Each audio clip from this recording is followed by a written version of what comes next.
पिछले पार्ट में आपने देखा किस तरह एक दूसरे से बसंती और राज मिलते हैं और उनकी मुलाकात धीरे धीरे आगे बढ़ती है और वो दोनों एक दूसरे के करीब आते हैं। चलिए आगे देखते हैं। दोनों एक दूसरे के साथ बातें करने में मगन हो जाते हैं और दोनों को एक दूसरे का साथ बहुत ही अच्छा लगता है। वक्त कैसे बीतता है दोनों को पता ही नहीं चलता और इसी तरह फिर रात हो जाती है। दोनों एक दूसरे से नज़रें चुराते हुए जल्दी जल्दी घर की तरफ निकल जाते हैं। अचानक बहुत तेज़ बारिश होने लगती है। बसंती की माँ फिक्रमंद होकर इधर से उधर टहलने लगती है और खुद से ही बातें कर पता नहीं ये लड़की कहाँ रह गई, इतनी रात होने आई है और बारिश भी तेज है। ये बोलते हुए उसकी माँ दूसरे कमरे में चली जाती है। इतने में बसंती आ जाती है। बसंती को देखकर माँ कहती है, कहाँ गई थी तुम? इतनी देर कहाँ हो गई है तुम्हें? कुछ ख्याल है? वक्त का कुछ पता है क्या हो रहा है? इतनी तेज बारिश हो रही है। तुम्हें पता है मैं यहाँ कितना परेशान हो रही थी? माँ मुझे माफ़ कर दीजिए, मुझे इतना वक्त नहीं लगाना चाहिए था। मुझे वक्त का पता ही नहीं चला। दोबारा ऐसा नहीं होगा माँ, मुझे माफ़ कर दीजिए। फिर बसंती की माँ कहती है, बेटा ज़माना ख़राब है, वक्त पे आया करो। जैसे तैसे बसंती माँ को मना लेती है। फिर अगली सुबह होती है। बसंती रोज़मर्रा की तरह अपना तांगा लेकर निकल जाती है। गांव वाले सब इकट्ठा होकर एक जगह बातें करते हैं और अचानक बसंती की बातें करने लगते हैं।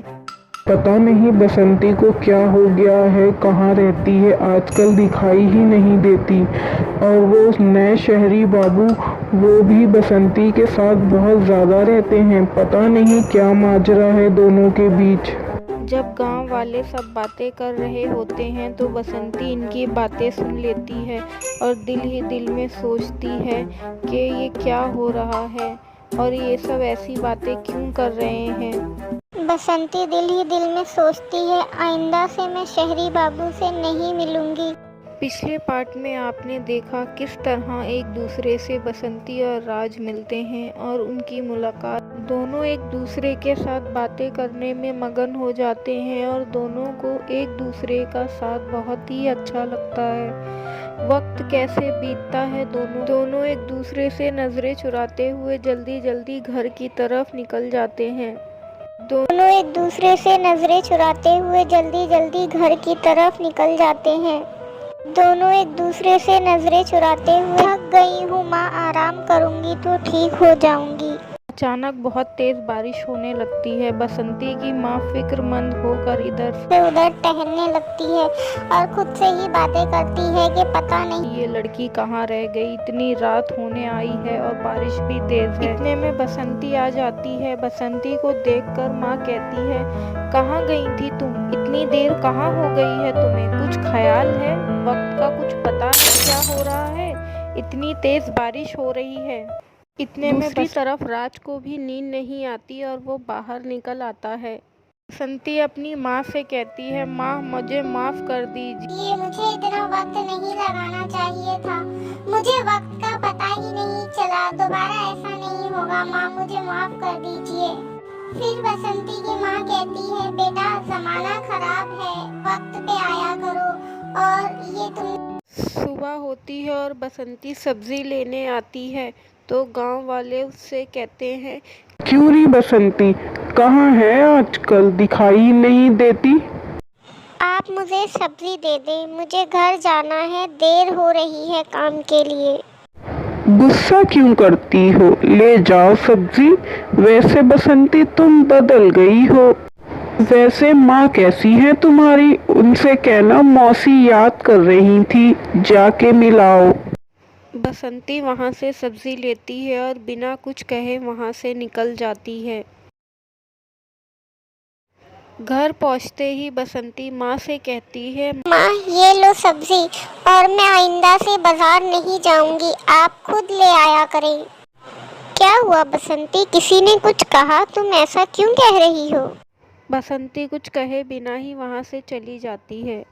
माँ से क्या कहूँ मैं क्यों परेशान हूँ? माँ भी परेशान हो जाएंगी मेरी वजह से। उसी समय राज आ जाता है बसंती के घर। अरे बेटा राज, तुम आओ आओ, कैसे हो? मैं ठीक हूँ माँ जी, आप कैसी हो? मुझे बसंती से थोड़ा काम था, इसलिए मिलने चला आया। अच्छा हुआ तुम आ गए, आओ बैठो, मैं बसंती को बुला लाती हूँ। बसंती, अरे ओ बसंती, कहाँ हो? इधर आओ, देखो कौन आया है। अरे राज बाबू, आप यहाँ?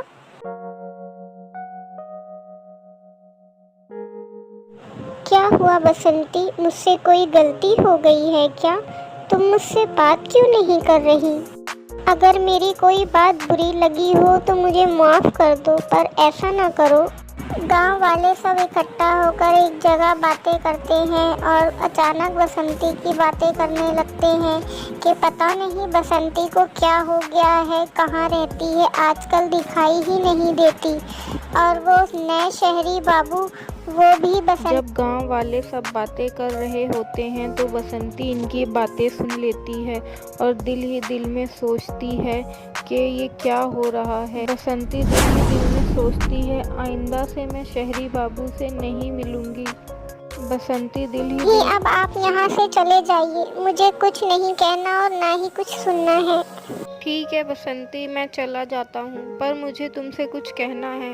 क्या तुम मुझसे एक बार मिलोगी?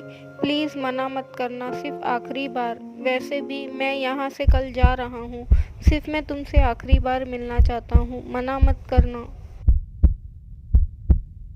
ठीक है, मैं कल आ जाऊंगी। अब आप यहाँ से चले जाएं राज बाबू। सुबह होती है और बसंती काम के बहाने घर से निकलती है और गांव वालों से नज़रें बचाते हुए रात से मिलने चली जाती है। अचानक बारिश होने लगती है। कैसी हो बसंती? मैं तुम्हारा ही इंतज़ार कर रहा था। शुक्रिया तुम जो मेरे बोलने पर आ गई। राज बाबू, मेरे पास इतना वक्त नहीं है, आपको क्या कहना है जल्दी कहिए, मुझे घर जाना है। बसंती, तुम मेरे बारे में सब जानती हो, मैंने तुम्हें सब बताया है। मैं तुमसे कुछ कहना चाहता हूँ और बहुत ही खास बात है। तुम्हें पता है बसंती, मैं यहाँ छुट्टियाँ बिताने आया था। मैं यहाँ किसी इरादे से नहीं आया था, लेकिन यहाँ आने के बाद और तुमसे मिलने के बाद पता नहीं मुझे क्या हो गया। मुझे तुम अच्छी लगने लगी हो और मैं तुम्हारे करीब आने लगा हूँ। मुझे तुमसे प्रेम हो गया है बसंती, मुझे तुमसे प्रेम हो गया है। ये क्या कह रहे हैं राज बाबू आपको पता है? आप कैसी बातें कर रहे हैं? मैं कहाँ और आप कहाँ? मैं गांव की एक लड़की और आप शहर के बाबू, हम दोनों एक साथ नहीं रह सकते। मेहरबानी करके ऐसी बातें ना कीजिए और यहाँ से चले जाइए। बसंती इतना कहकर वहाँ से चली जाती है और रास्ते में उसे अपनी एक सहेली मिलती है और अपनी सहेली के पूछने पर वो उसे सारी बातें बताती है। तो उसकी सहेली कहती है, बसंती, तुम ये क्या कर रही हो? तुमने राज बाबू से ऐसा क्यों कहा? वो एक अच्छे इंसान है और तुम भी तो उन्हें पसंद करती हो। ये तुम क्या कह रही हो टोनी? मैं राज बाबू को पसंद नहीं करती। झूठ क्यों बोल रही हो बसंती? तुम्हारी आंखों में साफ नजर आ रहा है।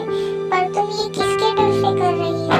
अगर ये तुम किसी के डर से कर रही हो तो मत करो। राज बाबू बहुत अच्छे इंसान हैं। एक बार तुम उनके बारे में ठंडे दिमाग से सोचो और फैसला लो।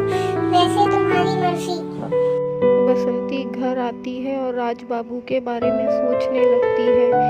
क्या करूं मैं? मेरी कुछ समझ में नहीं आ रहा कि मैं क्या फैसला लूं। शायद मुझे माँ से बात करनी चाहिए, माँ को बताना चाहिए। इतना कहते ही बसंती माँ के पास जाती है और कहती है, माँ, मुझे तुमसे कुछ कहना है।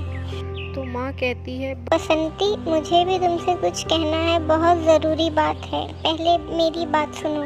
तुम्हारे लिए एक रिश्ता आया है और रिश्ता बहुत ही अच्छा है और मैंने इसके लिए हाँ कर दी है।